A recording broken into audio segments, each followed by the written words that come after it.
Bismillahirrahmanirrahim. Ladies and gentlemen, Assalamu alaikum and good morning. On behalf of the Strategic Vision Institute, I welcome you all at our latest webinar on Nuclearization of South Asia, NPT and Global Arms Control. We are very delighted to have a very distinguished panel for today's discussion. Now let me introduce you to our speakers. Our first speaker, Ambassador retired Tariq Osman Hyder. He has served as Additional Secretary at Ministry of Foreign Affairs, Pakistan, and also Pakistan's Ambassador to Turkmenistan and South Korea. As Additional Secretary, UN and EC, he participated in UN Security Council Resolution 1540 negotiations policy process. During the India-Pakistan peace dialogue from 2004 to 2007, he led Pakistan's delegation for the three separate expert-level talks on nuclear CBMs, conventional CBMs, and the joint anti-terrorism mechanism. He was part of the negotiation which led to the setting up of hotline between the foreign secretaries in 2004, the ballistic missile test flight testing pre-notification agreement of 2005, and the bilateral agreement on reducing the risks from accidents relating to nuclear weapons of February 2007. He also took part in the formulation of Pakistan's Strategic Export Control Division SECDIV at the Ministry of Foreign Affairs. Today, he will be speaking on a futuristic perspective on nuclear non-proliferation and disarmament in South Asia.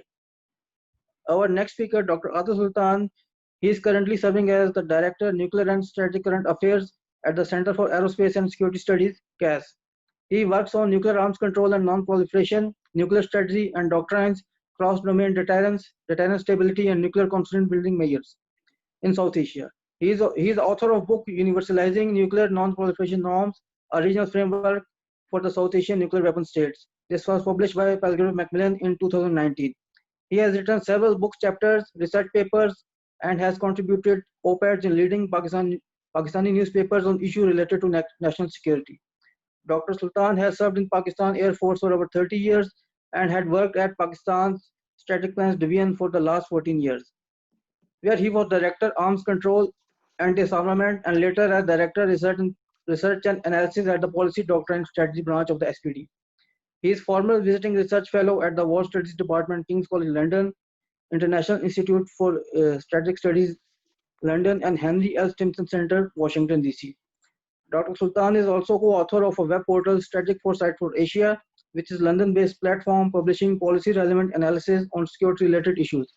He will be presenting his views on nuclear mainstreaming, challenges for South Asia, and international communities. Our last speaker, Dr. Tariq Rauf. Dr. Tariq Rauf is former head of nuclear verification and security policy, the office reporting to the Director General at the International Atomic Energy Agency in Vienna. He is former alternate head of IAEA delegations to NPT review conferences. He has attended all NPT meetings as an official delegate from 1987 to 2019 and was senior advisor to the chair, Main Committee 1 Nuclear Disarmament 2015 NPT review conference and senior advisor to the chair, NPT Preparatory Committee 2014 session. He will be speaking on global arms control and analysis. Before we proceed further, I would like to mention that this webinar will be conducted in the form of a panel discussion during which each panelist will be given 15 minutes. We request all our worthy panelists to kindly follow this time limit. If anyone is having trouble hearing or viewing the webinar or is having any form of connectivity issues, please do mention this in the chat and we shall try our best to address this issue from our end. Kindly note that by default, mics of all the attendees will be on mute and only panelists will be allowed to use mic and video. If anyone from the audience would like to ask a question, they are requested to kindly use the chat option to type out their question. Please do include your name as well as your organizational affiliation along with your question. The question will then be presented by our panel to our panel by the moderator during the question and answer session accordingly. While we fully encourage you to participate, we request you to please be brief in your questions. We shall try our best to ensure that all questions get answered within our allotted time. We would also request the panelists to kindly respond to the questions within 2 minutes. Please further note that all the opinions voiced at the SVI platform are independent opinions of the panelists and audiences, and not the official policy of the SVI. This is an open house activity which will be reported in media. If anyone would like to tag or post screen grabs of this event on their personal blogs, web pages, or social media, please do not forget to mention that the webinar was organized by the SVI. Thank you very much.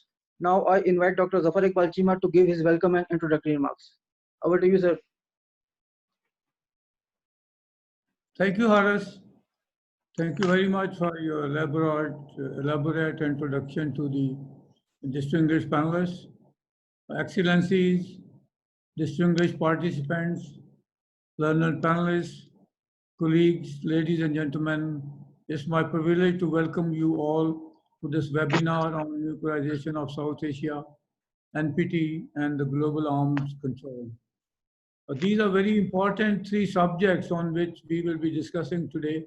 And we have, as mentioned by Harris, very distinguished panel discussing these subjects. I think the first one is the nuclearization of South Asia. I think there are three important implications of the nuclearization of South Asia, which I think we would like to see being discussed and debated in terms of Ambassador Tariq Osman Hyder's presentation, that what is the future of arms control and disarmament in South Asia. The first is that I will use a term used by George Perkovich, that the nuclearization of South Asia has changed the international politics forever. It will never revert back to the same as it used to be. And also the regional politics have also been changed forever. But the 3 points which I mentioned that are very important from nuclearization of South Asia is, number one, that the institution of a deterrence regime between India and Pakistan. That is forever to come a very important process which has been undertaken in South Asia. Number two, I think the important event is the important implication is the cessation of war and the major conflict between India and Pakistan. Since 1998, or one can say since 1970-71, a major conflict between India and Pakistan has been avoided primarily because of the weapon system which both countries possess. So in a way, the institution of a deterrence regime has very effectively blocked the initiation of a major war or a major conflict between the three parties. The third aspect is very important, which will be discussed by Dr. Adil Sultan, that is how South Asia is mainstream in the long-term future between the international non-proliferation regime and the international arms control and disarmament. And the third aspect of today's seminar is what is the fate and the future of global arms control. As we have seen that in 2002, the United States of America abrogated the ABM Treaty. It has eventually in 2019 abrogated the INF Treaty. The fate of the New START Treaty is also not very clear, whether this will be extended into another 5 years or it will not be extended. So at the moment, the global arms control is also in a state of stagnation. And we don't know whether the new discussions on the New START Treaty would start it or we'll have a new agreement between the two parties. So we have a distinguished panel to discuss these three elements. I would not take a long time to myself give my views on the subject, but eventually later on, I will join the discussion that as well. So I take the liberty of first requesting Ambassador Tariq Osman Hyder to kindly present on his views on the future of non-proliferation and arms control in South Asia. Over to you, Ambassador Tariq Osman Hyder.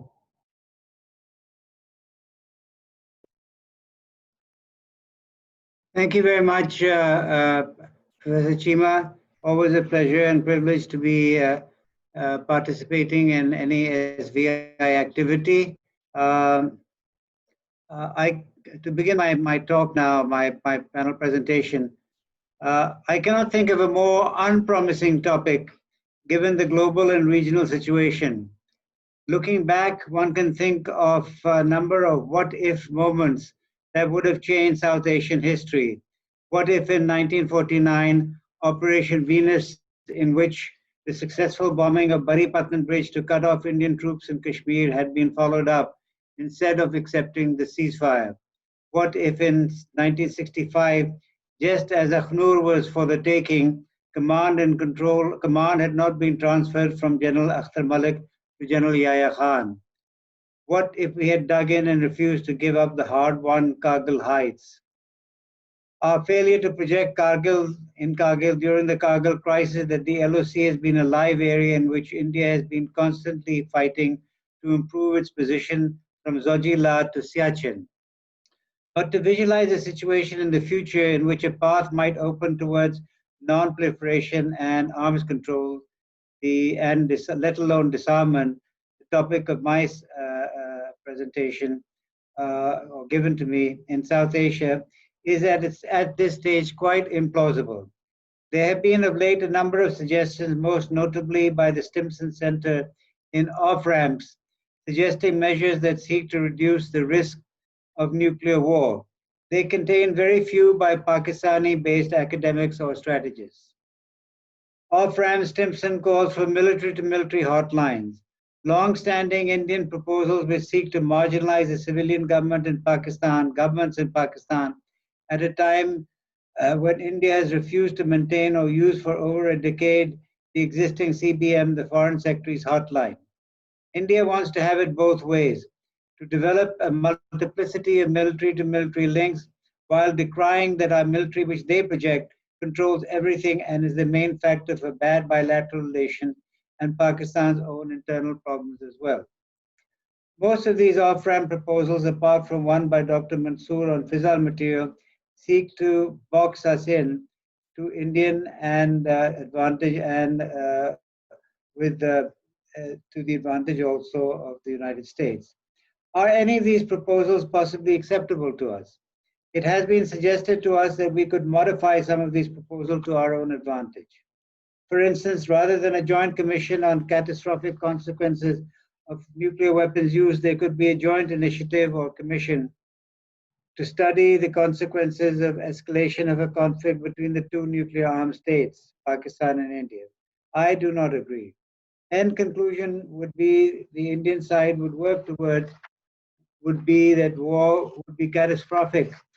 Better, therefore, to publicly declare nuclear restraint, as Manpreet Sethi has proposed in off-ramps, and a variation of no first use. Remember the Commission updating the Rajiv Gandhi Non-Proliferation Plan, which advocated an international agreement on illegality of nuclear use and codifying no first use, all to our disadvantage. Once we enter such fuzzy joint study undertakings, the other side's objective would be to erode our position.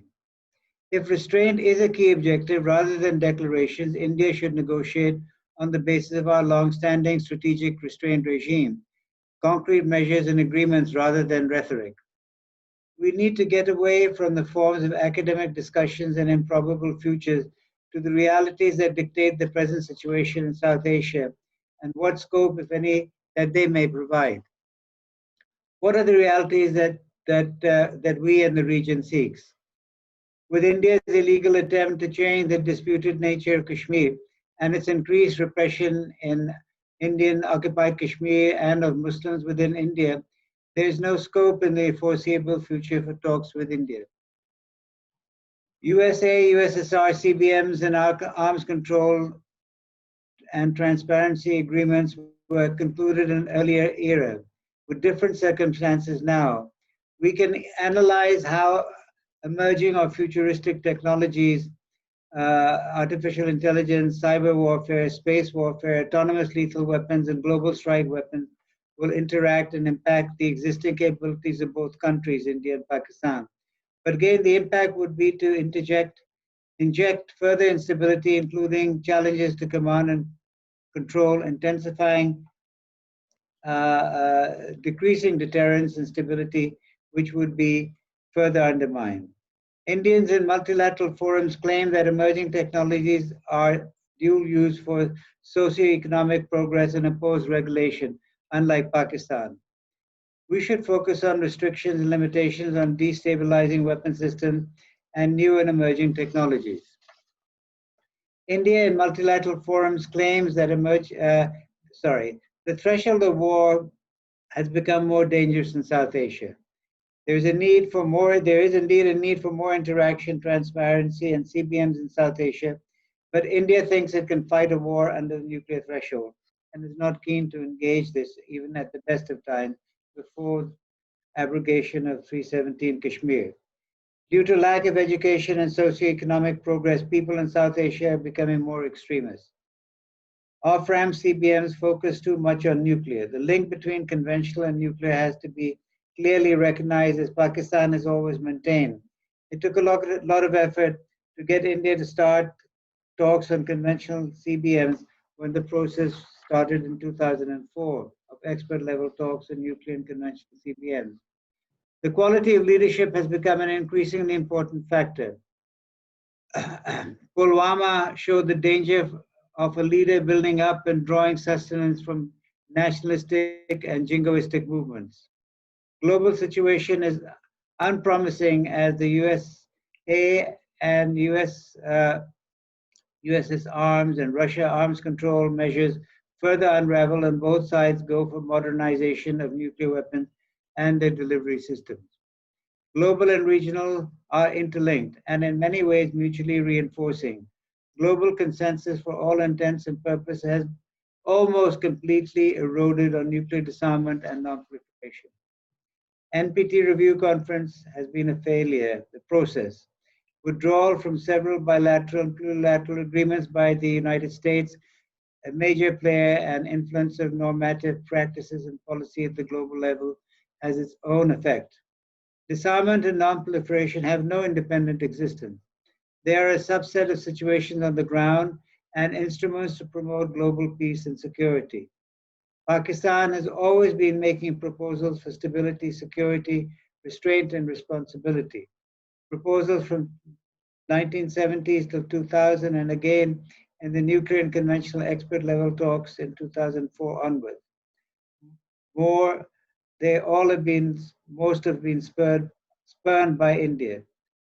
For us, stability, security, and restraint are in our DNA, but not on the Indian side. India has become even more nationalistic than before, as demonstrated by its recent policies and actions. The China factor has also come to the fore. The Indian drive for dominance, supported by the United States, treating it as a net security provider in the region and security supporter beyond the region. This has led to India amassing more weapons and technology from mainly the West and benefiting from logistic and intelligence sharing agreements with these countries. India also continues to tap Russian weapons, including nuclear submarines on lease and nuclear submarine technology. Increased Indian capacity and capability is further adversely affecting strategic stability in South Asia. The conclusion is that the future of non-proliferation, disarmament, and arms control at the global and South Asian level is bleak, to put it mildly. Thank you, Mr. Chairman. That concludes my presentation. Thank you very much, Ambassador Tariq Osman Hyder, for a very elaborate presentation on the subject. I will now request Dr. Otto Sultan to kindly make his presentation on nuclear mainstreaming, challenging for South Asia and the international community. Over to Dr. Adil Sultan. Sir, thank you very much for providing this opportunity. The topic that at the very outset, I would say what is happening at the global level. I'll not go into details because Tariq Rauf is going to cover the international dynamics. But whatever is happening at the international level between major powers, that has increased challenges for South Asia. So in some, we can say mainstreaming of South Asian or non-NPT states into mainstream non-proliferation regime. There are very bleak prospects, not in the immediate future. But let me first deal with this, because we continue to use this term, nuclear mainstreaming. Is it mainstreaming of the non-NPT states into mainstream non-proliferation regime, or is it the streamlining of the NPT-based non-proliferation regime? Because what we see, I'll just briefly go for all those participants who may not have this clarity about the status of NPT nuclear weapon states, non-nuclear weapon states, and NPT, non-NPT nuclear weapon states. There are three states that never signed NPT: India, Pakistan, and Israel. So these are three states which develop nuclear weapons without violating any of the international obligations. North Korea, which signed NPT and developed its capability and subsequently left the NPT in 1993, is a different case. So once we talk about mainstreaming of non-NPT states or universalizing the non-proliferation norms, Essentially, we should be talking about states that never violated their international obligations and build their capabilities as they felt was necessary for their national securities. These three states cannot be integrated into NPT because Article 9 of the NPT says all those states that conducted nuclear tests before 1st January 1967 will be considered as nuclear weapon states, and rest everyone would be, all other states would be non-nuclear weapon states. But this definition of nuclear weapon states and non-nuclear weapon states was meant to be for the purpose of NPT interpretation. Otherwise, India, Pakistan, and Israel, although it has not demonstrated its capability and publicly not declared itself as a nuclear weapon state, but it is believed to be in possession of significant nuclear capability. So these three states never violated, so they are nuclear weapon states other than for the purpose of NPT. Now coming to, once we talk about universalizing or mainstreaming international non-proliferation regime, which is based on the core treaty, the NPT. The NPT is not only faced with the challenge of non-universal nature, but it is also under stress because of other reasons.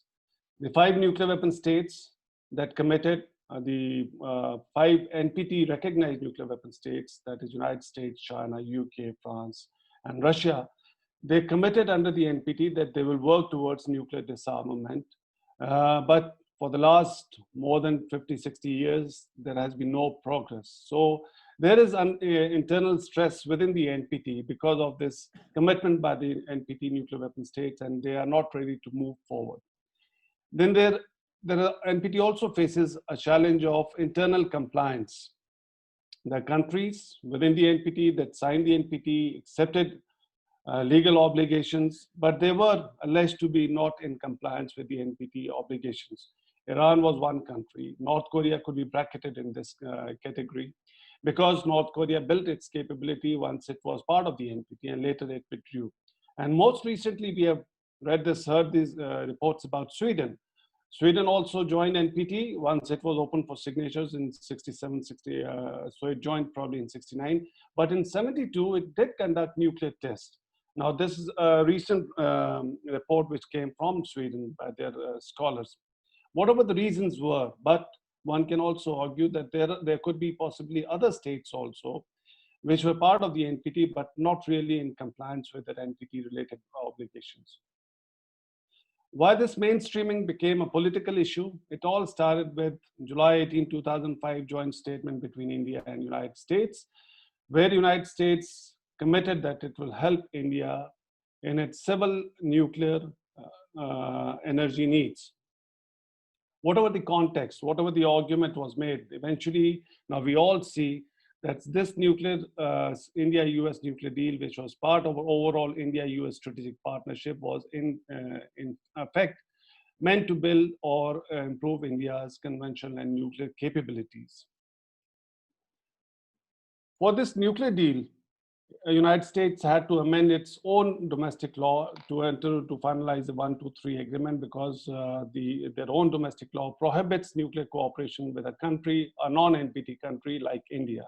But they amended their domestic law and then they formalized this agreement. But there was a problem to operationalize this 123 agreement unless the NSG, the Nuclear Suppliers Group, which is a cartel of 48 countries, which regulates nuclear trade, civilian nuclear trade, unless they created exemption for a non-NPT state like India, United States being part of the NSG, it was difficult for it to operationalize this 123 agreement and allow civil nuclear cooperation with India.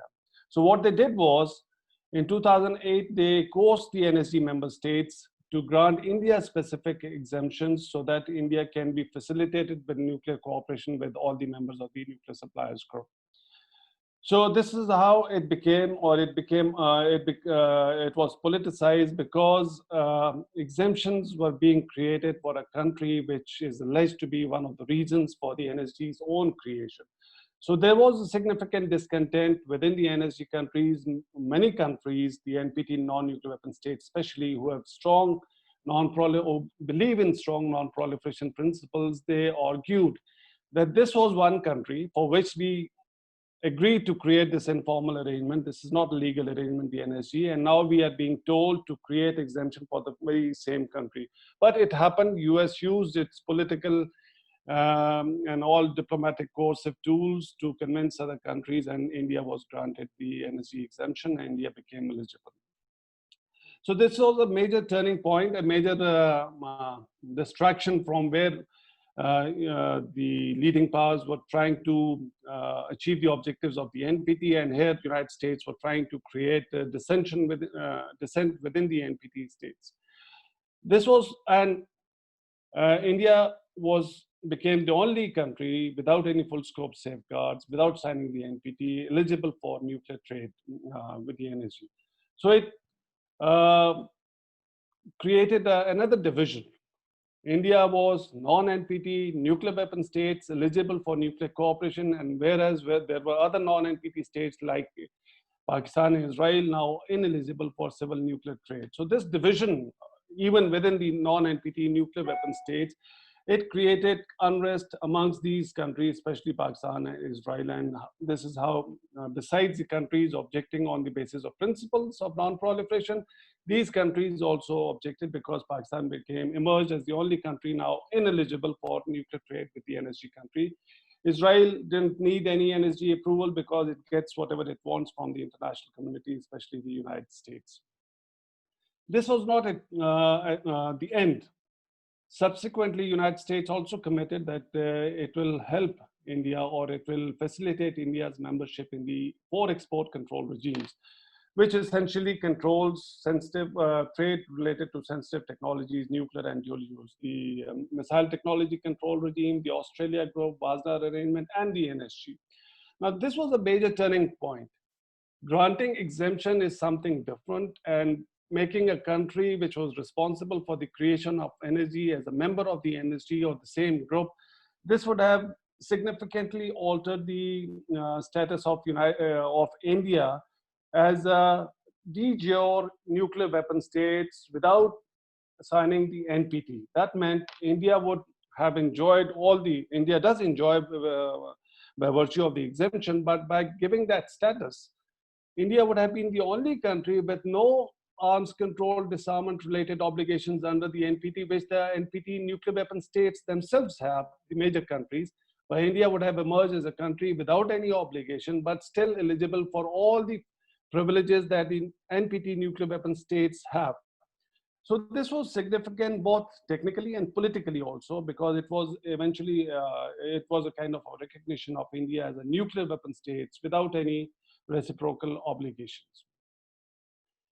Pakistan did not oppose India's membership, but came up with this principal position that if an exemption or if non-NPT states, they have to be integrated into mainstream non-proliferation regime, it should be based on a criteria, and that criteria should be objective and non-discriminatory. And this is how Pakistan launched its diplomatic initiative, and several other countries, they joined. There's a normal misperception that probably China was the only country which opposes. That's a perception created by India and United States, that probably China is the only country holding against India's NSG membership, which is factually incorrect. As I said earlier, there were many European countries which have all these years adhered to their non-proliferation obligations under the NPT. They stood up and they said, we had been expecting that NPT would eventually lead towards nuclear disarmament, and that's why we were loyal to NPT. And now you are bringing in a country which never signed, which never regarded these obligations, and you are making it as a nuclear weapon state. So other than China, many European countries, they opposed, and that's how the membership issue continues to remain in a stalemate. And now United States has also lost its political momentum and power or influence. So probably the NSG membership is not very, this debate on an NSG membership is not very active these days, but you never know after the next US elections who comes in power. And again, India tries to push its case, and United States to show its credibility of its strategic partnership, and they again launched diplomatic offensive. But here we are at a stalemate now. I'll briefly talk about some of the proposals that have been floated by earlier by different entities and stakeholders to integrate non-NPT states into mainstream non-proliferation regime. This International Commission on Nuclear Disarmament in 2006, it came up with a proposal that since India and Pakistan cannot join the NPT because of a legal issue of that date of 1st January 1967, we should encourage bringing them inside by encouraging them to join parallel instruments, but no parallel instruments were identified at that time. Now we have this nuclear ban treaty or treaty on prohibition on nuclear weapons. One can possibly, in theory, argue that could be an alternative to NPT, but it has its own problems because it is expecting that all countries that will join ban treaty, they will have a timeline to give up their nuclear weapons again. Unless the major nuclear weapon states they commit towards disarmament, these countries cannot be asked to give a timeline to give up their nuclear weapons. So again, it's a matter of interpretation how it is seen. Then the two scholars, they came up with this proposal of having a separate protocol for non-NPT states that could give them associate membership. And they said these three countries, they were talking about India, Pakistan, Israel, they can be allowed to retain their nuclear program, but in return, they can commit for stringent export controls, phased elimination of fissile material, and commit to no new testing. The objective was to integrate these three states into mainstream and achieve the end objective of the NPT. But after India-US nuclear deal, India has no incentive to accept any unilateral obligation and work towards disarmament. So nothing happens. It didn't catch any attention in the mainstream. Then in 2007, interestingly, Israel came up with this formula, 12 points criterion to integrate the non-NPT states, apparently non-NPT states, in the mainstream non-proliferation regime. Some of the elements it proposed that these three states or the non-NPT states can commit no testing after 1998, which was definitely to bring in India and Pakistan. All civilian facilities under IA safeguards, and states must have democratically elected government. So this was in 2007. Pakistan had a military government, so obviously it roped in India, but excluded Pakistan. But Israel did not push this proposal further under US pressure because at that time, US was spearheading this campaign to bring in India within the NSC, and this Israeli proposal apparently complicated their efforts, and they were asked probably not to push any further, and nobody heard about this proposal subsequently. Sir, please wind up. Okay, thank you, I will. In 2011, again, US came up with these two papers, which said whatever India's credentials are, we should build a criterion except India. Again, it was India focus, and many countries within the NSG avoided it. Finally, just to give some idea, which may not be workable during this current environment between India and Pakistan, but which was the topic of my book, which I wrote in 2019, to have a regional non-proliferation regime. So it had, I had suggested several elements, which I can go into detail. As I said, these may not be workable, but India and Pakistan have been here before also, and then they started to talk, and eventually both have to talk whenever the situation improves or whenever they form, because it is in the interest of both India and Pakistan to get into mainstream non-proliferation regime. Alone, India cannot. But if it takes a principled position and we agree whenever in the future, so there are certain elements which can be integrated into, and we can have a kind of regional approach. And why regional approaches are likely to be more effective? Because it's difficult to build a consensus at the global level, but it is relatively easy to build a consensus if the regional countries have common interests. The challenges, however, to this regional non-proliferation regime or any proposal to which is focused towards India, and there are several challenges. One, if we talk about regional approach, India has now taken a position that any regional arrangement must include China. So it will not have any bilateral, it will only agree to a trilateral kind of an arrangement. And after preferential treatment by the United States, after all the exemptions, India has no incentive to engage in any arms control or disarmament measures which could restrain its nuclear program. So there are very less prospects unless there is pressure from the major powers. Finally, to conclude, India, Pakistan, Israel, which are principal signatories, they are out of the mainstream non-proliferation regime and under no legal obligations to stop their nuclear development. So if the international community wants them to restrain, it has to be with the principle of reciprocity, with concessions, allowing them into mainstream non-proliferation regime with certain concession. This is how NPT was negotiated, and any future measure can only be effective if there are reciprocal concessions for these countries. And if these countries are integrated into mainstream non-proliferation regime, to help make it universalized, it will definitely reduce the incentive for some of the threshold states which are part of the NPT to break away from their NPT-related obligations. I'll stop here. Thank you very much. Thank you. Thank you, Dr. Adil Sultan, for highlighting the challenges to mainstreaming of the nuclear South Asia and the related dimensions of the subject. Coincidentally, we have a relaxed time, so we will not be hard pressed for the time. I now request Dr. Tariq Rauf to kindly speak on global arms control. Over to you, Dr. Tariq Rauf. Thank you very much, Dr. Zafar. I'm very pleased to be sharing this platform with Ambassador Tariq Osman Hyder and also our Commodore Adil Sultan. So I will talk a little bit about the Non-Proliferation Treaty, about nuclear testing, and the US-Russian nuclear arms control situation as it pertains now. So most of the global south, that is countries below the equator, are parties to nuclear weapon-free zones. And we also have a nuclear weapon-free zone in the Northern Hemisphere involving the 5 Central Asian states and also Mongolia. So 110 states, basically the global south, have renounced nuclear weapons and have undertaken legally binding non-proliferation obligations under nuclear weapon-free zone treaties, under the Non-Proliferation Treaty, and several of them under the new treaty on the prohibition of nuclear weapons. So 2020 is the 75th anniversary of the atomic bombings of Japan. It is also the 75th anniversary of the non-use of nuclear weapons following the atomic bombings.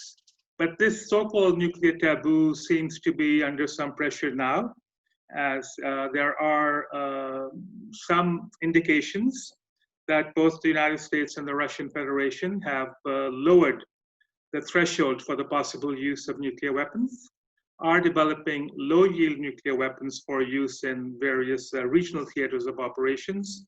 And also people talk about the dangers of a potential nuclear conflict between India and Pakistan. We also have a problem in terms of evolution of new technologies, a fudging of the distinction between conventional and nuclear weapons, particularly when it comes to yield. As nuclear weapons are miniaturized, the yields are reduced and accuracy is increased. One can envision a conventional weapon with a larger yield than a small nuclear weapons. So apparently the United States has already deployed on 2 ballistic missile submarines, 2 submarine-launched ballistic missiles as part of the armaments, carrying 2 low-yield nuclear weapons. That's yields of somewhere around 5 kilotons. That's 5,000 tons of TNT for use and deterring conflict at a much lower level. In a sense, this is the same thing that Pakistan has been trying to implement vis-a-vis India to make sure that there is no rung at which India could engage in military hostilities with Pakistan. We also have a hollowing out of the Cold War nuclear arms control and disarmament architecture. It's already been mentioned that the Anti-Ballistic Missile Treaty no longer exists starting from 2002, and other treaties are under stress, and others have been also, in a sense, relegated to history. So we are facing important challenges. We also have institutional dysfunction and paralysis. The Conference on Disarmament has not been able to negotiate any treaty after the Comprehensive Nuclear Test Ban Treaty of 1996. We also have increasing discord in the First Committee of the General Assembly, and also Non-Proliferation Treaty review conferences. We have had alternate successes and failures. And now we see that some of the nuclear weapon states are walking back obligations that they freely, consensually agreed to in 1995, 2000, and 2010. So if we look at the current status, we have somewhere around 13,400 nuclear warheads. These are rough estimates. Overall, this is a big reduction from the heights of the Cold War, some 80% less, when we had about 70 or 75,000 nuclear weapons. But still, 13,500 nuclear weapons is way more than is needed for any form of stable deterrence or international security. So still, the two largest possessors remain the United States and the Russian Federation, with more than 90% of these weapons between them. With regard to weapon-usable fissile materials, from an IAEA perspective, for purposes of safeguards verification, a significant quantity is 25 kilograms of highly enriched uranium and 8 kilograms of plutonium for a single nuclear explosive device. In reality, one can make a nuclear explosive device with as low as 10 to 15 kilograms of highly enriched uranium and 7 or 8 kilograms of plutonium. But the global stocks of military nuclear materials is 1,400 metric tons. That's 1,400,000 kilograms of highly enriched uranium and 500 metric tons or 500,000 kilograms of plutonium. So that's roughly 2 million kilograms of nuclear material that is completely outside any monitoring, accountability, or transparency, which is why in any future fissile material cutoff treaty or in a fissile material treaty, we need to bring these materials under accountability, transparency. We've had 4 nuclear security summits in 2010, 2012, 2014, and 2016. But these nuclear security summits only addressed 17% of the world's nuclear materials which are in civilian use. 83% of the materials which are in military use, the quantities that I just mentioned, are again completely outside any accountability. So this is an additional threat in addition to the existence of nuclear weapons. Several thousands of them are on ready to launch status. And we have large quantities of weapon usable material, which potentially could be diverted to make new nuclear weapons, could potentially be targets for non-state actors or terrorist groups. So these are two important dangers that we are not adequately addressing. When it comes to nuclear testing in 1996, on the 24th of September, the Comprehensive Nuclear Test Ban Treaty was open for signature. And we have a nuclear testing moratoria in place by the 5 nuclear weapon states under the NPT, but also by India and Pakistan, and also by North Korea. But recently, the United States, there was a discussion on possibly doing a quick order or rapid fire demonstration test. $10 million have already been sequestered by Congress for carrying out such a test should a decision be made. So given the fact that 24 years have passed since the opening of signature of the Nuclear Test Ban Treaty, and it is still not in force, and we are still awaiting 8 ratifications and or signatures among the 44 states whose signature and ratification is required for entry into force, the prospects of this treaty entering into force, and from my point of view, are rapidly diminishing. And should the United States unsign this treaty or carry out a nuclear test, it will once again open the doors of resumed nuclear testing. It is generally assumed that were the US to test, India would quickly follow suit, which would then put a lot of pressure on Pakistan and China to do the same. It probably would also release North Korea from its self-imposed moratorium.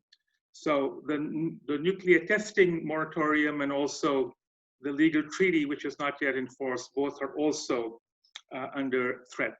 The United States is also now accusing both China and Russia of violating the so-called zero yield threshold under the CTBT in terms of their subcritical experiments carried out at the Lopnor test site and at Novaya Zemlya.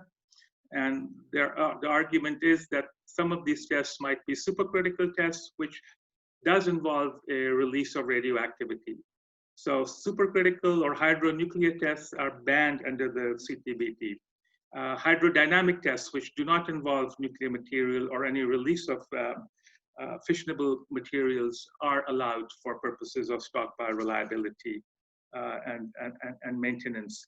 So again, this treaty is under threat from different sides.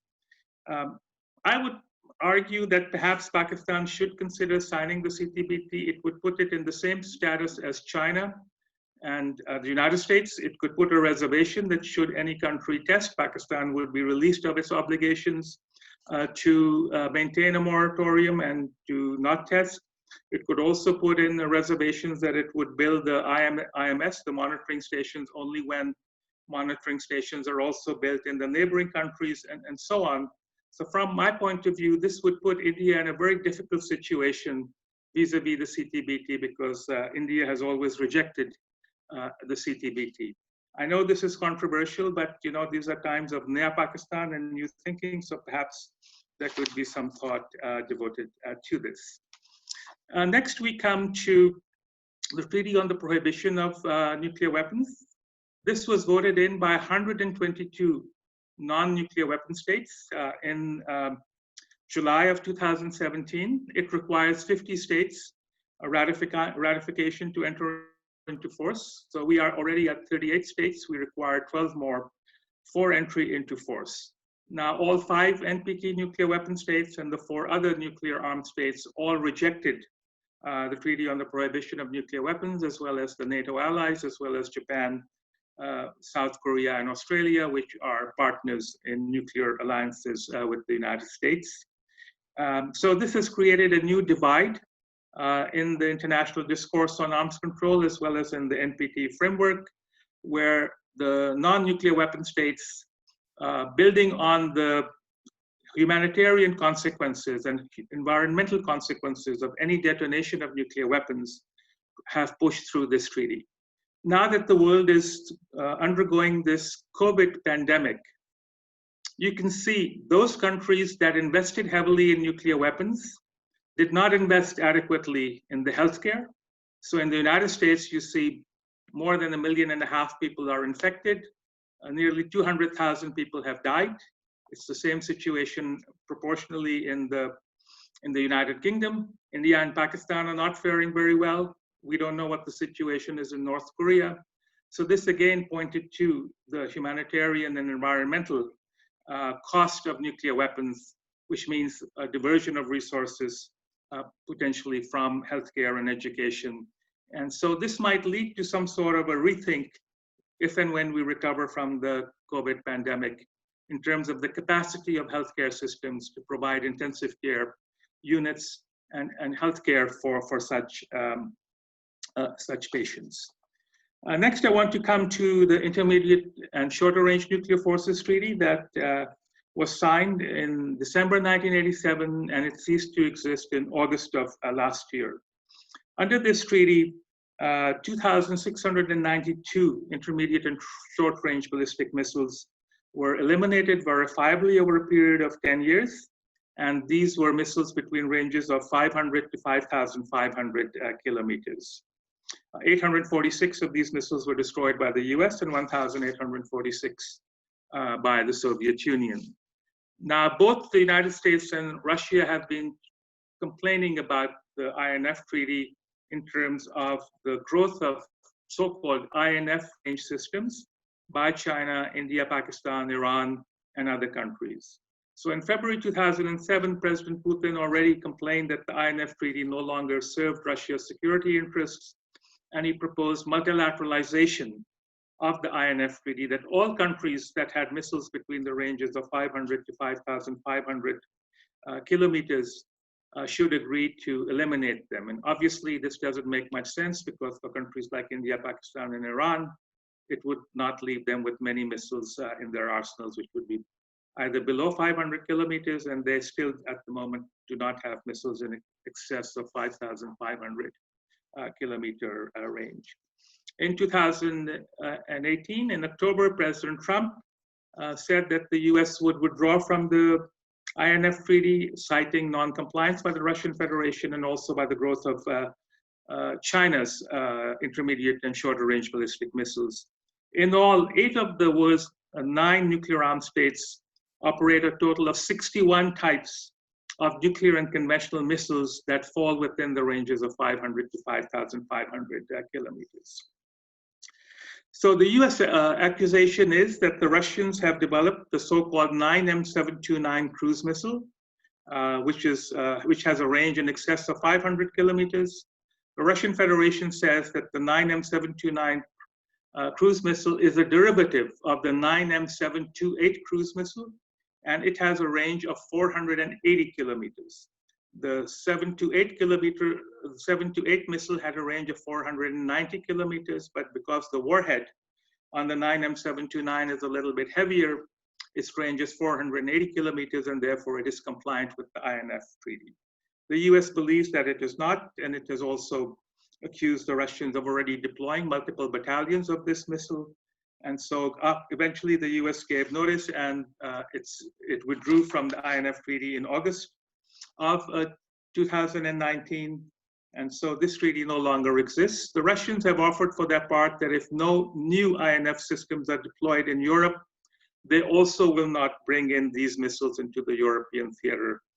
But the US believes that such missiles already have been deployed in the Kaliningrad military district in Crimea, and therefore the US is not obligated to have a moratorium on bringing in new INF range missiles into Europe. We also have the presidential nuclear initiatives of 91, 92, where both Presidents Bush and Gorbachev removed all tactical nuclear weapons from ships and submarines. Only long-range ballistic missiles remain on submarines.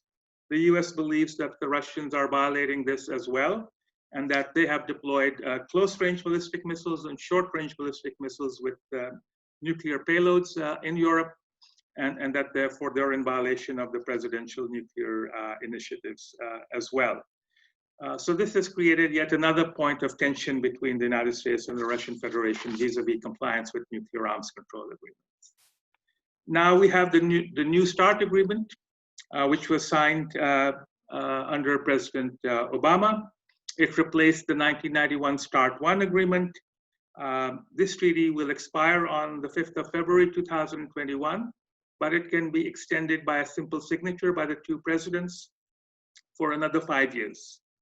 So until recently, the Russians were prepared to extend it, but the United States was not. And I will come to this in a minute. The important element of New START is that it has reduced the numbers of deployed weapons. So they will have each 1,550 accountable deployed strategic nuclear warheads on a total of 700 deployed ICBMs, submarine launched ballistic missiles, and heavy bombers, or a total of 800, including deployed and non-deployed launchers. Now, one problem with New START is the counting rule for heavy bombers. The heavy bomber like the B-52 or the Tupolev 95 can carry 16 to 20 nuclear warheads, but for purposes of START, they are counted as carrying only 1 nuclear warhead.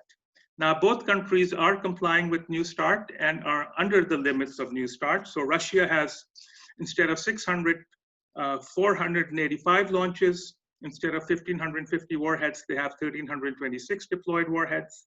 The United States has 655 launches and 1,373 nuclear warheads. New START also allows for 18 on-site inspections per year and multiple notifications, and also exhibition of destroyed equipment for verification through national technical means.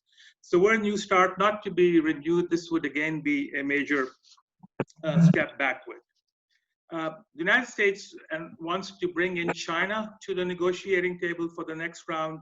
The Russians also in the past have talked about bringing in China, but China is not interested in joining the two in any arms reduction discussions at the moment. On the 22nd of June in Vienna, Russian Deputy Foreign Minister Ryabkov and US Special Envoy Billingsley met, and they've agreed now to set up 3 working groups. One working group is on space security, the second working group is on nuclear doctrines and nuclear weapon use, and the third working group is on transparency and verification, and these working groups will start to meet in mid-July and prepare for the next round of bilateral discussions between the two. So let me end with two last points. One is the so-called US initiative called Creating the Environment for Nuclear Disarmament, which the US announced in 2018 as creating the conditions for nuclear disarmament, and it's now retitled as Creating the Environment for Nuclear Disarmament. And it involves about 40 countries. Pakistan, Israel, and India are also invited to these discussions. They have agreed to also set up 3 working groups. One is on threat perceptions involving nuclear weapons, why countries have nuclear weapons, and this working group will be chaired by Netherlands and Morocco. The second will be best practices of international forums to improve the functioning of nuclear arms control and disarmament in the CD, in the UN, and elsewhere, chaired by South Korea and the US. And the third is on nuclear risk reduction, chaired by Finland and Germany. People like me have been very critical of the CEND initiative because this was launched in the context of the Non-Proliferation Treaty, and it is walking away from all the various measures that the nuclear weapon states have already agreed to in 1995, 2000, and 2010. And CEND has changed the goalposts, it has changed the playing field, and it has completely swept aside past obligations, and that is not acceptable from the point of view of many countries. What CEND is failing to discuss is, for example, US nuclear operations as announced in June 2019, which clearly posit that using nuclear weapons could create conditions for decisive results and restoration of strategic stability. And just a couple of weeks ago, the Russian Federation released its principles of nuclear deterrence that calls for the use of nuclear weapons to prevent escalation and to end hostilities at under acceptable conditions to counter superior NATO conventional forces. So both countries are lowering the threshold. And then with the development of hypersonic light vehicles, low yield nuclear weapons, new types of cruise missiles and ballistic missiles, the dangers of inadvertent or accidental conflict are increasing. Even the Bulletin of Atomic Scientists has moved the doomsday clock to 100 seconds, which has been the closest to midnight than ever before. As I mentioned, all the multilateral forums are now deadlocked. So we are at a difficult impasse. The US has also walked away from the 2015 Joint Comprehensive Plan of Action on limiting Iran's nuclear program. Vis-a-vis the denuclearization of the Korean Peninsula, at the Hanoi summit, Kim Jong-un offered the dismantlement of the Yongbyon nuclear complex, which is 80% of North Korea's nuclear weapons infrastructure. But Secretary Pompeo and at that time National Security Advisor Bolton convinced President Trump to reject this, and they insisted that North Korea completely destroy the entirety of its weapons program. And once the US had verified it, only then would it remove sanctions. The North Koreans, not being stupid, saw how Iran was being treated vis-a-vis the JCPOA, and so the Hanoi summit also failed. So finally, we are in a situation of uncertain futures, institutional paralysis, a deficit in senior leadership, and also a decline in the capacities of many foreign ministries in terms of negotiations expertise on arms control and disarmament, because for 16 years we haven't had negotiations, and therefore we haven't had the opportunity to train new or young diplomats in the science and art of negotiating in real time. Thank you.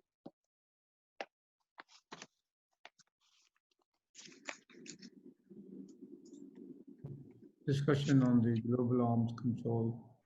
I think we now have a question answer session, and I will request Haris to come back and manage the question answer session. Okay, Haris. Yes, sir. Sure. Sir, we have some questions. First of all, the question was asked by Ms. Sadia Kazmi, Director Academics at the SVI. Our question is addressed to Dr. Tariq Rauf. Do you think the lack of sufficient time to replace the New START before it expires next year, and no substantial conclusion of US-Russia arms control talks other than plans for next round, coupled with US insistence on including China, these all are factors forecasting an end of global arms control? Dr. Tariq Rauf. Tariq, could you hear the question? Yes, I heard the question. So thank you for that question. Until recently, we were all quite gloomy and disappointed at the lack of interaction between the United States and Russia. But with this meeting here in Vienna that lasted well into the evening, and with the establishment of the 3 working groups, as I mentioned, we can see some glimmer of hope. The United States actually set up the meeting room where they put the flags of China as well. And then they took a photograph and tweeted that the Great Wall of Secrecy of China was in evidence and that China was not in the room. Then they removed the flags and the Russians came in. But I think for the time being, while both the Russians and to a larger extent the United States will insist on the presence of China, in the end, I think both countries will understand that New START is in their interest. A lot will depend what happens in November, whether President Trump wins re-election or whether there is another president.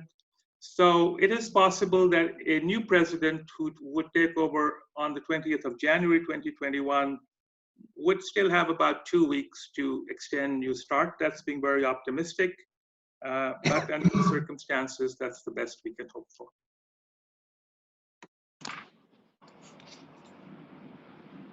Arif? Yes, sir. Sir, we have a question we have basically 3 questions from Air Commodore Tanveer. He's a visiting faculty member at DSS Qaeda University. His first question is we can take one by one. You can take sir. the questions one by one. Sure, sir. Unlike the years in 70s, do states still have some tangible benefits of signing or adhering to NPT? His second question is, does Iran's threat of withdrawal in response to sanctions has any weight? And number third, can Dr. Tariq Rauf give names of European countries averse to Indo-US nuclear deal?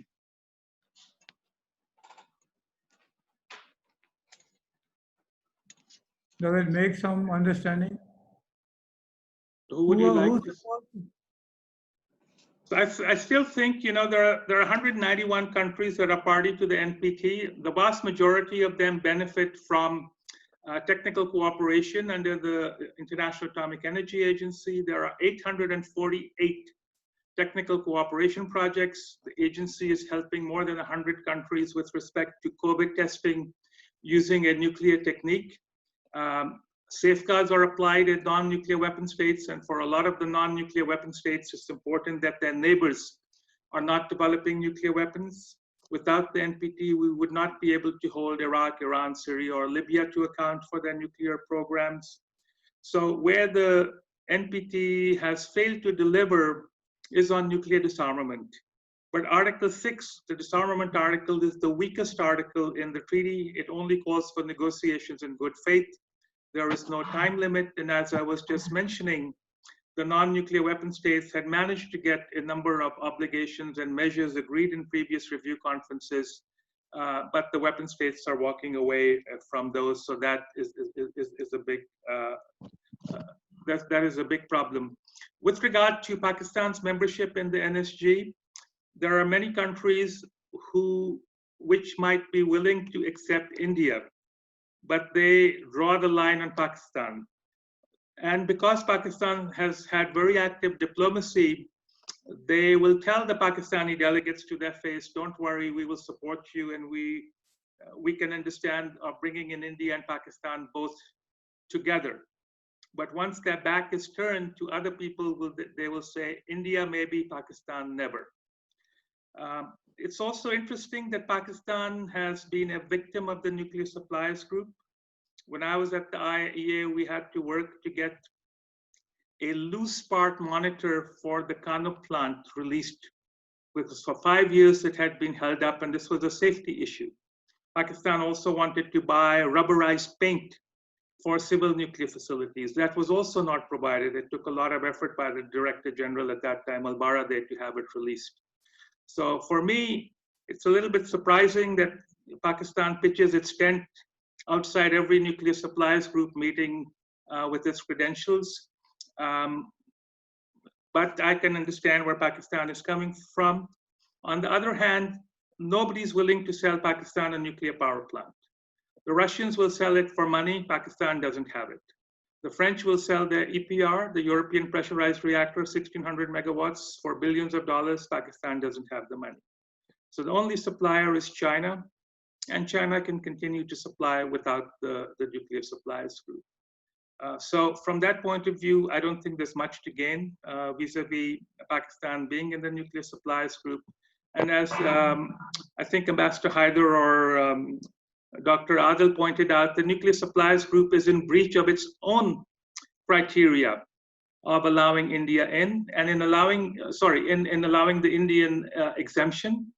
And in allowing the Indian exemption, they also gave dispensation to Argentina and Brazil so that they do not have to sign the additional protocol to safeguards agreements for non-nuclear weapon states. So the NSG itself has driven a truck through their own criteria. So for me, the NSG is not a credible group. Unfortunately, while Pakistan was fixated on the NSG, the Indians have also gotten themselves into the missile technology control regime and the Australia group, and Pakistan didn't focus on that. So Pakistan, in a sense, is being left out of that, even though those two are also selective cartels. So if Pakistan were not able to get into the NSG, from my point of view, that would not be a tragedy or a really bad thing to happen to Pakistan. Thank you. Others? Yes, sir. We have a question from Mr. Irfan Ali. He's a research associate at the SVI. His question is addressed to Dr. Adil Sultan. As far as US is concerned, it has interests in India, such as economic and political interests, including containing China. But why other nations in NSG, other members of the NSG are giving favor to India? What are the reasons behind that? Your view, sir. Dr. Adil Sultan. Thank you for this question. Reasons are same. Or most of these countries, they are US allies and they do what the US tells them to do. And that is how the non-proliferation norms over the past many decades have been developed. But there was some commercial interest for some of the European countries also, like France, which became one of the leading proponents of India-US nuclear deal because it benefited if India buys nuclear power plant from France. And likewise, Russia and some other countries also. So some countries have commercial interests, some have political interest, and some countries which doesn't want China to rise as a credible military power. So they are helping indirectly India to build its nuclear capability. So it's a combination of all these factors which are encouraging, but most importantly, in the NSG, as we had seen, it was more about coercive tactics used by United States to push its smaller allies in the NSG to vote in favor of India. So that was the major determinant. There was a question by the previous participant about adhering benefits of signing or adhering to the NPT. Can I just quickly make a comment on that also? Yeah, sure. Go ahead. Yeah. Go ahead. Thank you very much. This is about if we see NPT.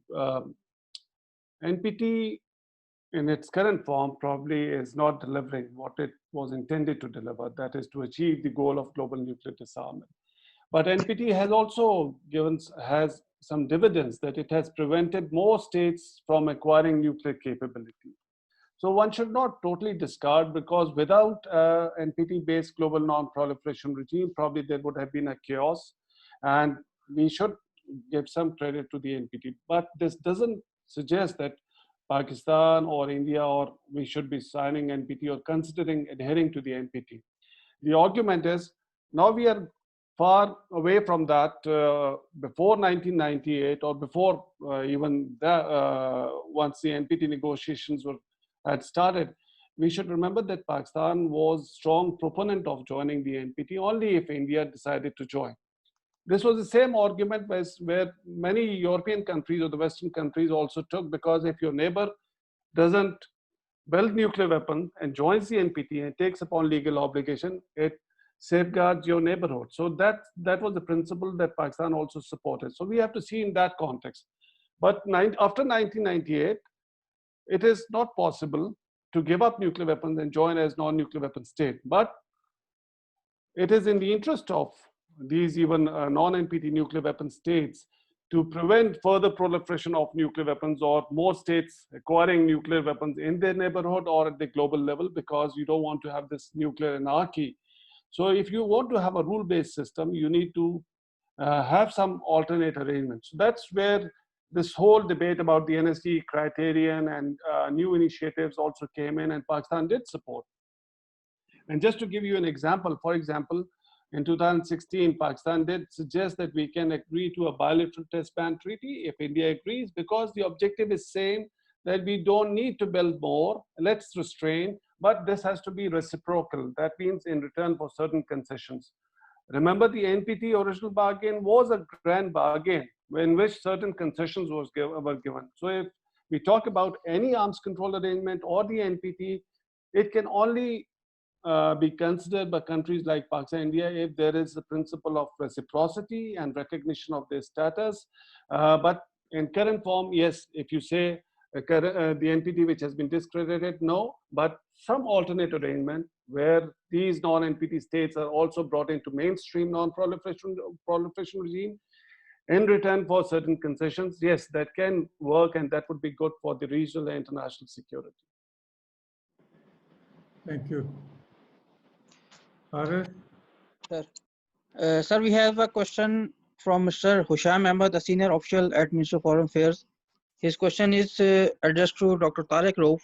What will be the US policy under a prospective Biden administration regarding the future of New START, JCPOA, Open Skies treaties, and North Korean nuclear issue? Dr. Tariq Rauf, sir. So thank you for that question. I think it depends on whom Biden will choose for vice president and who would be the senior staff that he brings into the National Security Council and the president's office. If they're some of the same people that were working for him when he was vice president, then his administration is likely to be arms control friendly. I would suspect he would bring the US back into the Open Skies Treaty, also renew New START. With regard to the JCPOA, that is the strategy of the three European countries, France, UK, and Germany, which are the parties to the JCPOA, to run out the clock on the Trump administration and hope for a policy change under a Democratic administration. But we should also remember that as long as Hillary Clinton was Secretary of State, there were no negotiations with Iran.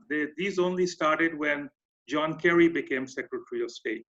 So it depends who his Secretary of State would be, whether they would want to go back to the JCPOA or carry on Trump light policy. With respect to North Korea, I think this has been a complete failure, not only on the part of US policy, but international policy. Sanctions from the UN Security Council have not worked. They've only penalized the North Korean people. It's because of the silly policy that led to North Korea crossing the nuclear threshold in 2006, leaving the Non-Proliferation Treaty in January of 2003. But still, the international community persists with this policy of tough sanctions, not only on North Korea, but also on Iran. And it's abundantly clear that these sanctions and this policy of maximum pressure doesn't work. They just need to see the situation with Pakistan. If a country wants to have a nuclear program, they will pay the price to have the nuclear program. So where there was a window with the new leader in North Korea to start a step-by-step process, that was not followed. Whether Kerry will be wise enough to engage North Korea on a step-by-step process on denuclearization of the Korean Peninsula, not just North Korea, which means South Korea also would need to renounce the nuclear umbrella. There was an unanswered question regarding the European countries opposing non-NPT states in the NSG. I should point out that at the time when the Indian Safeguards Agreement and the exception came up in 2008, many European countries were threatened by President Bush and his officials.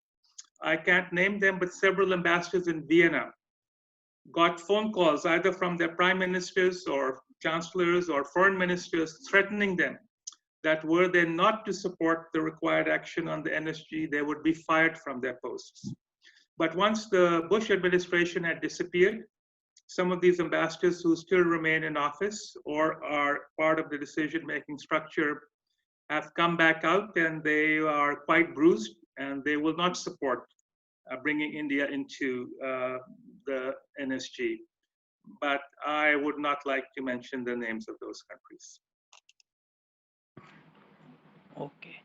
We have a next question, Ms. Ghazala Jalil from ISSI. Her question is addressed to Dr. Tariq Rauf.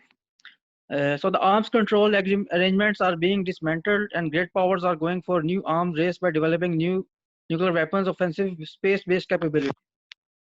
Arms control is being replaced by initiatives like CEND. What are the great powers aiming for?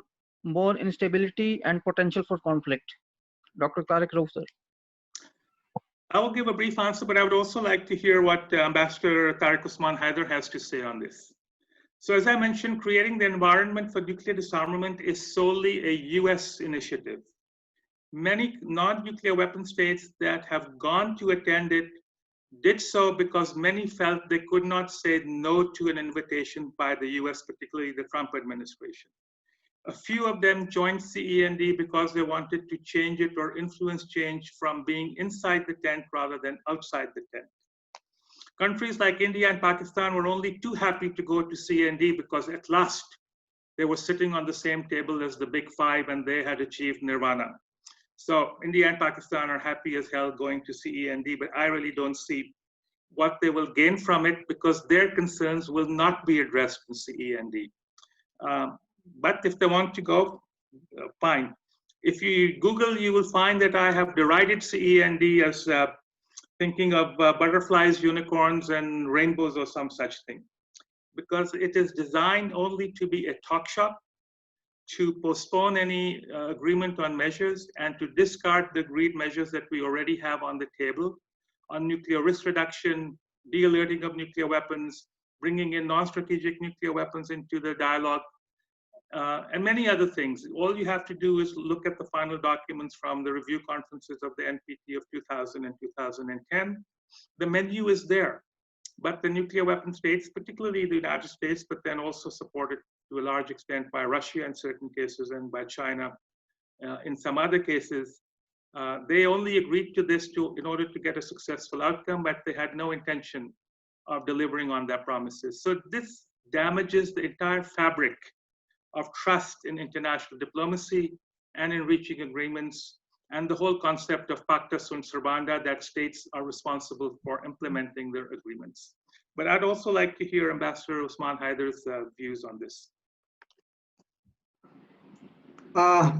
Yes, I don't think I would go as far as to say there was nirvana for Pakistan, at least, to be part of the process. People become part of the process, as you said, to try and influence it. But I think the general impression was that the ultra-idealists on the American side within the process itself were putting a stop to much progress. And I don't think that that is something that many countries would be displeased with.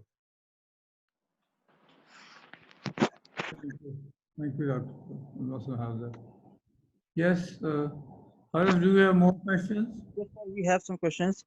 There are two questions from AVM Faiz Amir, former Vice Chancellor at University. His first question is addressed to Dr. Adil Sultan. Is India working towards low-yield weapons? If yes, what would be the implications? And his second question is addressed to Ambassador Tariq Osman Hyder. Would Indian low-yield weapons reinforce its preemptive assertions against Pakistan? Can you repeat that, the second question, please? Yes, sir. Would Indian low-yield weapons reinforce its preemptive assertions against Pakistan? I'll let Adil go first, since the first question is addressed to him. Okay, Yes, sir. sir. Thank you very much. India is building tactical nuclear weapons, and it has tested its short-range delivery systems like Prahar and some other missiles. But this is an interesting thought, because while the international community and India uses that perception that Pakistan has developed tactical nuclear weapons or short-range ballistic missiles for nuclear war fighting, Actually, the reverse is true. Why I say that, without going into detail of what full spectrum deterrence or the new concepts of war fighting are, Pakistan introduced its short-range ballistic missiles to deter India's limited war fighting doctrine of cold start doctrine. So it was intended to prevent even the start of a limited war, which could possibly or potentially escalate to an all-out war. So these weapons were introduced to prevent a war, not to fight a war, nuclear war. On the other hand, after this introduction of Nasser in 2011, there was strong criticism within India on India's nuclear doctrine. That what if India or what if Pakistan uses its short-range ballistic missiles to deter or against the IBG's integrated battle groups that are part of the Cold Start doctrine? What will India do? Because India's doctrine says massive retaliation in case of any nuclear use by the adversary like Pakistan.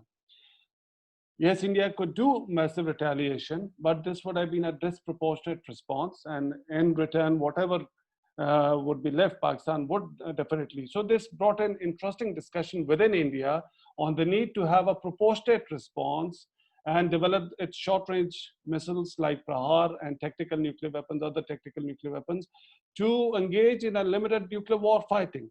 So that's the basic difference that we must realize, that Pakistan introduced its short-range ballistic missiles against India's offensive conventional doctrines and to deter those limited war fighting doctrines, whereas India has introduced its tactical nuclear weapons for nuclear war fighting. So this is an interesting thought that one state with similar kind of weapons is using those weapons for prevention of war. The other is introducing for a nuclear war fighting. So that's how I see these, and India definitely is developing. And it's not only tactical nuclear weapons, it's India is developing complete spectrum of nuclear weapons, starting from short range to ICBMs. Ambassador Tariq Osman Hyder. Yes, Professor Saab. As far as the second part of the question, would this help India's preemptive strategy or a hypothetical Indian preemptive move? But I think the point is that while normally preemptive moves tend to theoretically concentrate on command and control systems, but then if they use a whole range of activities in an attack like that, then of course the more the weapons that they are in the toolkit, including low yield weapons, they would also come in useful to the Indians. So I think, but I think in a sense this discussion of development of these weapons, maybe the utilization or the tactics or strategy may be relatively more new, but I wrote in 2010 that anybody who thinks that Pakistan would not have counter force and counter weapons would be wrong, that tactical nuclear weapons are bound to be something that we are developing, and they're bound to be, in fact, what all the other nuclear countries have either developed or will be developing. So how you use them is up to them, but any nuclear power would find it useful to have them in their own toolkit. Aris, may I ask one question on the same subject? Sure, sir. Yeah, Adil, I'm very surprised. Not I knew that, but surprised in the sense that it's a very dangerous and alarming prospect. India's development of tactical nuclear weapons from the point of view of fighting. So, how do you see then the future of deterrence in South Asia in the light of the developments which you have just mentioned? Maybe not only Otto Sultan, but Tariq Rauf can also comment on that. Sure. It is destabilizing. Because once we introduced this short-range ballistic missiles and we introduced this concept of full spectrum deterrence, the message was there's no space for war between two nuclear powers, and that's how we said that it strengthens deterrence. But the criticism within India on their own doctrine, that what happens to their massive retaliation doctrine, because using counter-value strikes in response to a limited use of nuclear weapons by the adversary is disproportionate and therefore not credible enough. So they came up with this idea of, officially they continue to deny this, but we have seen that they have been testing this Prahar and other short-range ballistic missiles. So they have introduced, and this idea also is reinforced by the second part of the question, which was addressed to Ambassador Tariq Osman, by this debate of a preemptive strike against Pakistan triggered by several decision makers. Absolutely, absolutely, and that's why we continue to say that our nuclear capability was intended to prevent any kind of war. But on the other side, they're coming up with these notions of having a limited nuclear war or having a preemptive strike against Pakistan's short-range ballistic missiles, these kind of. So these are all destabilizing. And that's why it's a matter of concern for Pakistan and for the rest of the international community, that they need to understand that these developments would have implications not only for the region, but also for the international security. Thank you. Tariq, would you like to say something on, if you have any thoughts on this? I missed that. What was the question? Sorry. The question was that India is developing tactical nuclear weapons for war-fighting purposes, whereas Pakistanis think their weapons are for only deterrent purposes. So in view of these two developments and India's policy of preventive counterforce preemption, what is the deterrence future of South Asia? Yeah, I think it's heading into a problematic area because were India to develop and deploy low-yield nuclear weapons, it might give them, in a sense, the potential of starting a conflict and to terminate at below deployment of nuclear weapons by threatening the use of nuclear weapons at a very early stage to dissuade Pakistan from deploying its own deterrent. I'm more concerned about India moving nuclear weapons out to sea and how that will impact on Pakistan. And that will make Pakistan's position much more difficult if the sea-based part of the Indian nuclear weapon and deterrent, so to speak, is considered to be invulnerable. And Pakistan is unable to have an anti-submarine capability to seek and destroy the missile-carrying submarines. And either Pakistan goes for its own sea-launched ballistic missiles, convert the submarines that will be supplied by China to be missile-carrying submarines. So from my point of view, the naval part or the sea-based part of the nuclear weapons programs will be more problematic rather than low-yield nuclear weapons, because no Indian war planner would be willing to take the risk of having even one Pakistani nuclear weapon detonating on its territory, no matter how small it was. Yeah, that's a bit assuring. So, but I think, Adil, would you like to elaborate on that? That Pakistan is trying to counter or neutralize the Indian development of introduction of nuclear weapons in the Indian Ocean by taking its own measures short of developing a submarine. I think the very well credible effort being taken by Pakistan. Can you give a brief account of that? Yeah, I'll just talk something which I know from the open sources because I was never involved in development side of this. In 2012, we did publicize that Naval Strategic Command has been created. And subsequently, if we see our the policy, the core elements of the policy enunciated by senior leadership from Pakistani side, there had been signaling that Pakistan would do or take effective measures to restore that balance, because as we understand, between two nuclear powers, if one has the second strike capability and the other doesn't, it gives incentive for preemptive strike for the power that have a second strike capability. So in order to restore that strategic balance, I think Pakistan will have to do, and it is doing, but at what stage Pakistan is and what are the future plans, whether it wants to build a nuclear powered submarine or not, that's something I don't know. But from the policy statements or from the various conversations that we heard from the senior leadership from the Pakistani side, definitely this challenge would never be let unaddressed. Pakistan will have to, it has no other choice but to build its capability as sea-based capability. In what shape, that's something which the contours are not very clear. Zafar, could I ask something of Dr. Adil?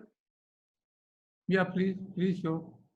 Go ahead. So, Adil, I was wondering whether you could say something about space and anti-satellite capabilities. India has already tested an anti-satellite capability. What are the implications for Pakistan? What are the potential responses? The US is moving towards a space force.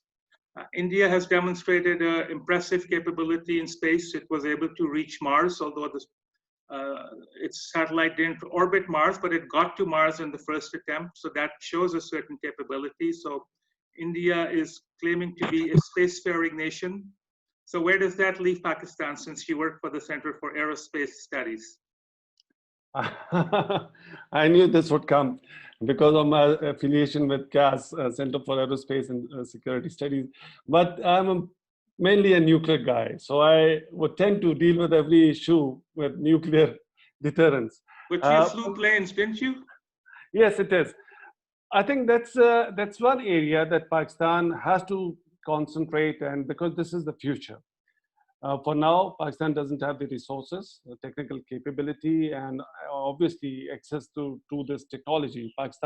India, on the other hand, has benefited from this after India-US strategic partnership, the space collaboration between the United States and India, and whatever India is building, the US has major role in that, in building up India's capabilities.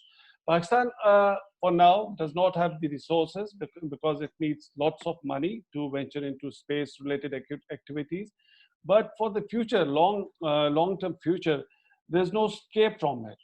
Pakistan will have to build its own capabilities to protect its own interest, space-based assets and other assets, because this is where the new warfare is going to be.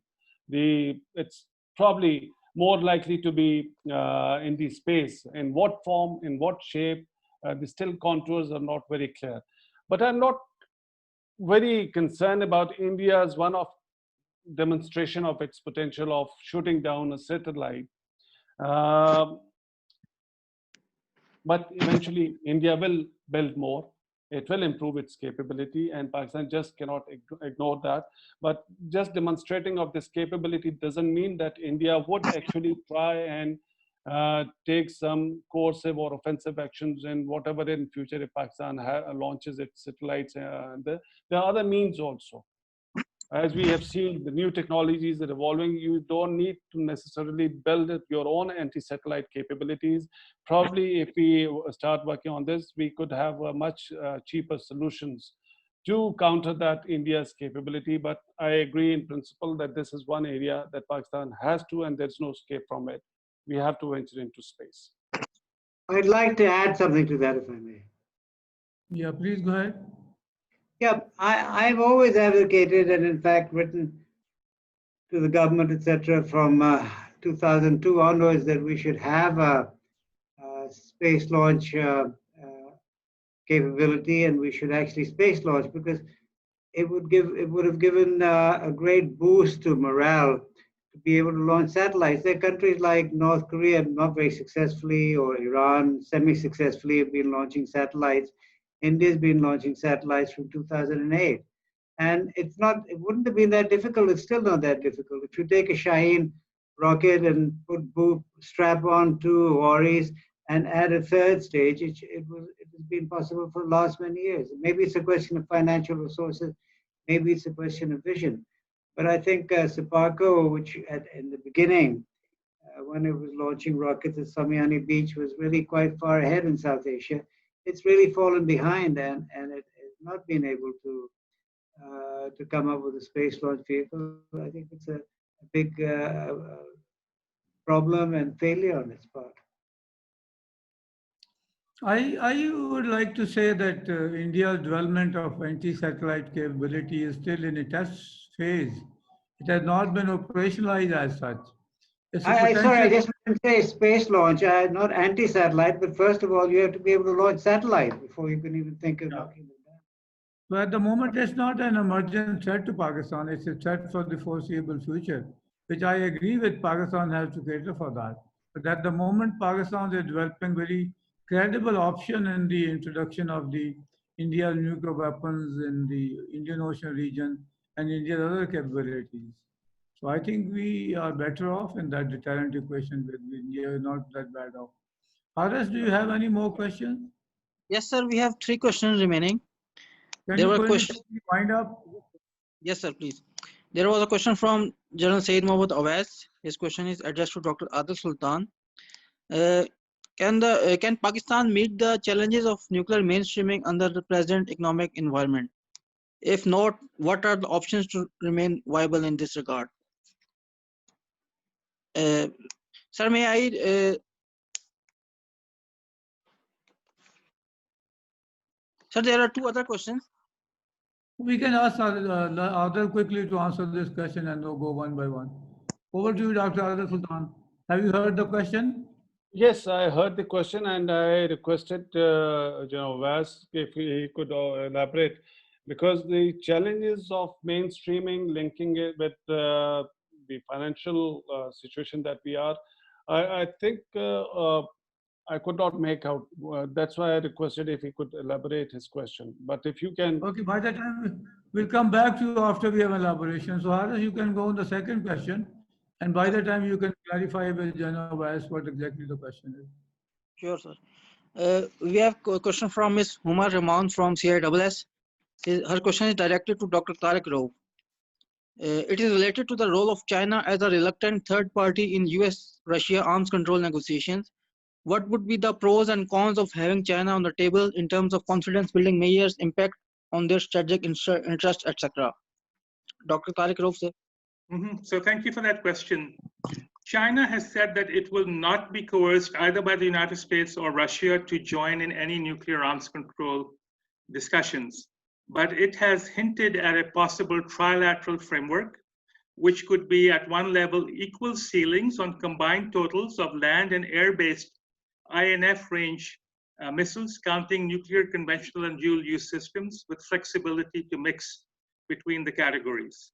And also equal ceilings of combined totals of all INF treaty range land-based missile launchers, intercontinental ballistic missile launchers, submarine ballistic missile launchers, and heavy bombers.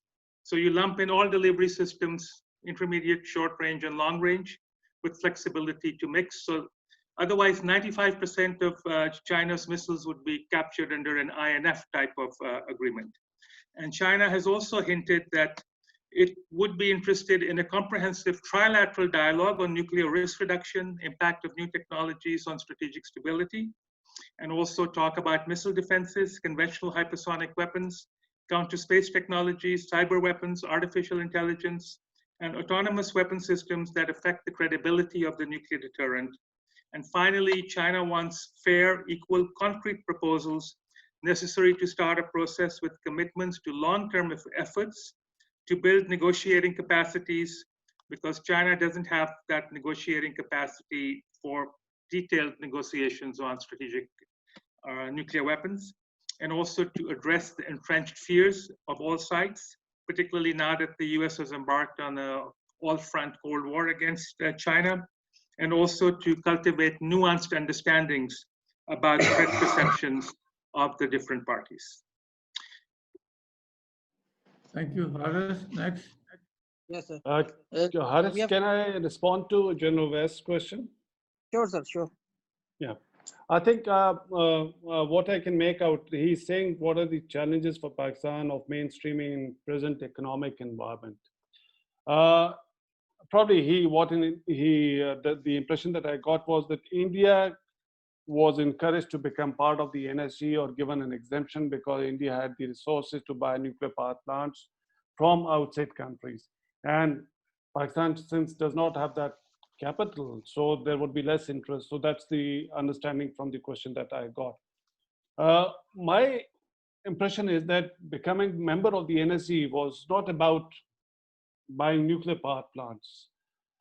India's rationale definitely was not that. It was projected to be like that. It is a civil nuclear cooperation between India and US, and the United States will create 50,000 jobs. It will generate revenue of billions of dollars for the US industry. As of now, India has not bought a single power plant from the United States. So it was more of a political. But in terms of technical, what we argued that as member of the NSG, Pakistan has the potential, because NSG does not only regulate the nuclear power plants, it regulates the civil nuclear trade. So there are dual use items, and the countries can become part of the consortiums that are part of the nuclear fuel cycle services.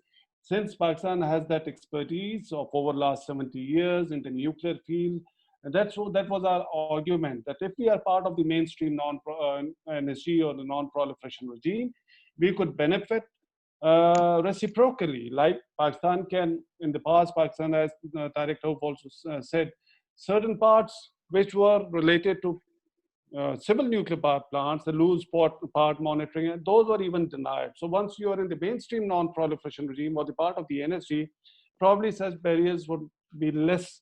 And likewise, we have expertise on nuclear fuel cycle services. So there are several international consortiums or arrangements where multilateral nuclear fuel cycle services, Pakistan can become part of that, give that technical expertise, share that technical expertise, their agriculture, medicine, and so many other uses, peaceful uses, that Pakistan and the rest of the international community can benefit because of Pakistan's past experience. So that was the whole rationale. So it's not about buying power plants, it is about getting into mainstream where it is mutually beneficial relationship. And we have proven in the IAEA also, despite being outside the NSG, we have been doing these things. So if we are part of the mainstream, probably it would be more beneficial for others also. Haris, with your permission, there was a comment made by Tariq Rauf in the start. I am not contradicting that comment, just want to make a comment on that, about the humanitarian and environmental cost of spending on nuclear weapons, and this debate is likely to be more active. Can I just briefly respond to that? Can we take the last question and then we do that? Sure, sir. Sure, sir. Haris, can you take the last question? Yes, sir. Yes, sir. We have a question from Ms. Komal Alisha. She is an MPhil scholar at NDU. Her question is addressed to the whole panel. Anyone can answer it. Only one should answer. Okay, sir. Sweden, despite being a NPT signatory, conducted 10 small underground plutonium explosions. Is not this the violation of NPT, and does not it further weaken the non-proliferation regime? And what repercussions would it have at large? Maybe I can say something very quickly. Yeah, please go ahead. As far as I'm aware, Sweden had up to the late 50s a nuclear weapon program of some sorts, but it dismantled it. I'm not aware of any nuclear small explosions or any such things conducted by Sweden. Can I come in on that? Sweden had a nuclear weapons establishment, which was wound up in the mid-70s, and it was replaced by the Swedish National Defense Research Institute, of FOA. Sweden had a maximum of 100 grams of plutonium, which it had acquired from the United Kingdom. So these plutonium experiments were not really nuclear tests. They were probably subcritical tests. And this is a moot point under the NPT. At what point is a non-nuclear weapon state in violation of the NPT? When you dream of a nuclear weapon, or when you actually make a nuclear weapon, or if you detonate a nuclear weapon. So that's a point for the lawyers. My two last points. Coming back to Adil, I'm not disputing him, but just adding more information. The US is not a viable supplier of nuclear power plants. General Electric is owned by Hitachi, Westinghouse is owned by Toshiba, and it has gone bankrupt.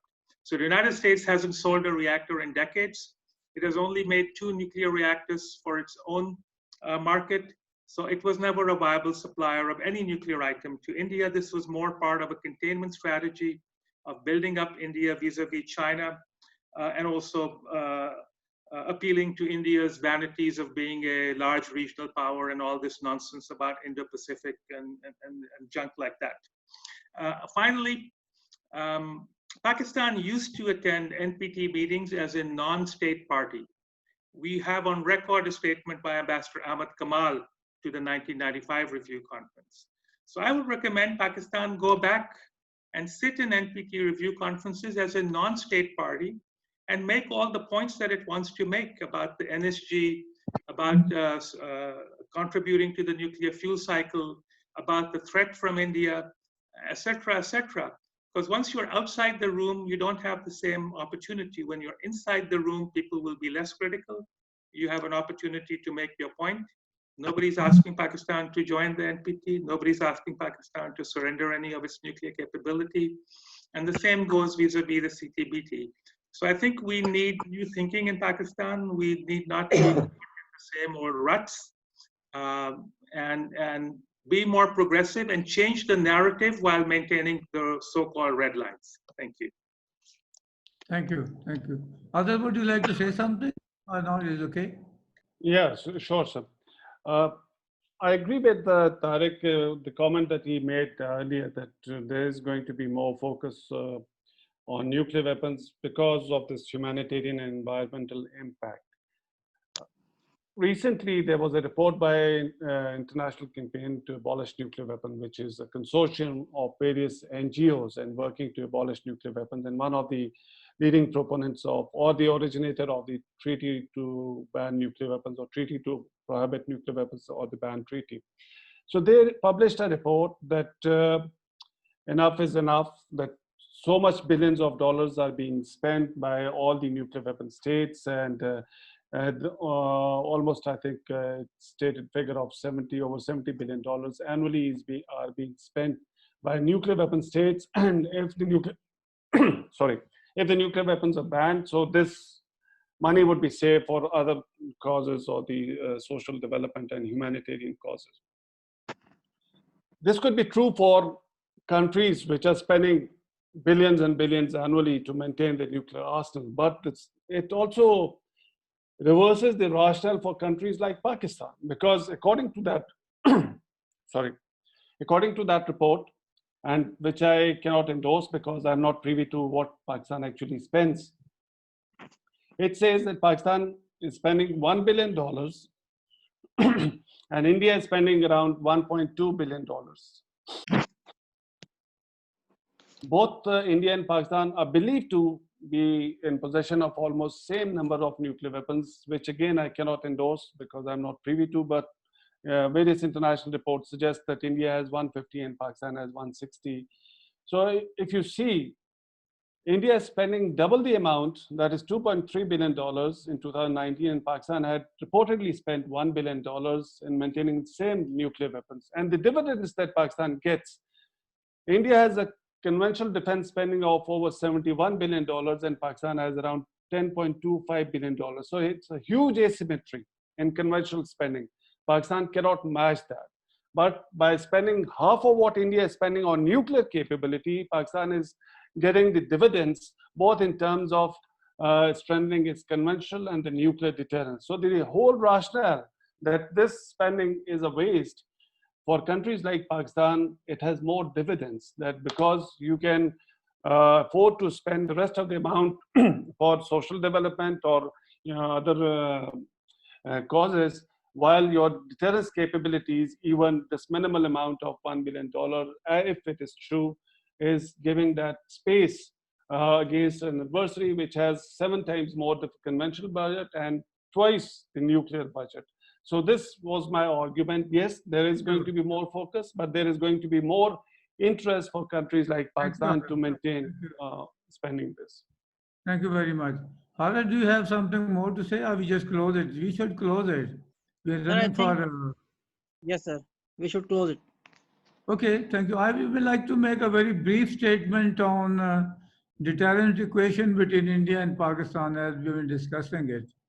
I mean, there are two kind of capabilities between India and Pakistan. One are the capabilities which has been tested, operationalized, and they are operational on both sides. The second is kind of capabilities which are in the test phase and which has not been operationalized as such. As for the capabilities which are operationalized between India and Pakistan, Pakistan figures out very prominently and very successfully in the deterrent equation of Pakistan vis-a-vis India. We are no way deficient in any of the deterrent dynamics with India, and that should be, we should keep it in mind. Well, thank you very much, all the three distinguished panelists. I'm very grateful to you. You found time out of your very busy schedules and preoccupations, especially to Dr. Tariq Rauf becoming available from Vienna, Dr. Adil Sultan, very busy person, and similarly Ambassador Tariq Osman Hyder. I'm profoundly thankful to your time and your excellent presentation that you made on a highly important subject. I'm also extremely thankful to the distinguished participants who have been with us for these about 2 hours or so and shown keen interest by asking questions and discussing and taking participation in the discussion with the two parties. I'm also personally thankful to all the SVI management, those who are sitting behind and maintaining this electronic system and keeping it intact, especially including Haris Malik for his excellent management of the introduction and later on the question, answer, and discussion phase of this webinar. And those who are not visible from the SVI behind the scene, I'm also personally very grateful to them. I'm also grateful to the people who have asked questions and make it a very lively one. So thank you very much, all of you. It's really a great occasion to see you.